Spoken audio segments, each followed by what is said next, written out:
Hello and welcome back. Today we're going to be talking about rock and roll, the later part of rock and roll, and how rock and roll from the 60s and the 70s evolved from blues playing. In the early 60s, 50s, the British invasion took place, and out of the British invasion we had the Beatles, we had the Rolling Stones, we had the Dave Clark Five, and so on. And a lot of those musicians were heavily influenced by the blues. Back before there was mass communication and the internet, it was really hard to be able to get music that wasn't mass distributed. So in England, these guitar players were started to order vinyl from the United States, and they would get them in on shipping containers and such, and they would start listening to some of the old blues playing.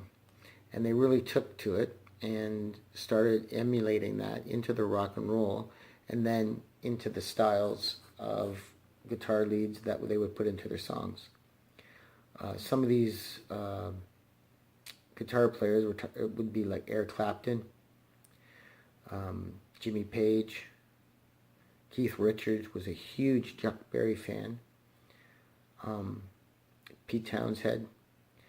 So all these guitar players started off with cheap guitars, plucking out the blues, and trying to emulate these blues players like Howlin' Wolf and John Lee Hooker and B.B. King, and even before that, like Robert Johnson and Son House. And when they started taking their guitar playing to the next level, they started adding things like distortion, and distortion would overdrive the sound and give it a dirty sound and give it a whole different feel. They were taking what they've learned and building on it and moving it forward into a whole different art form of music.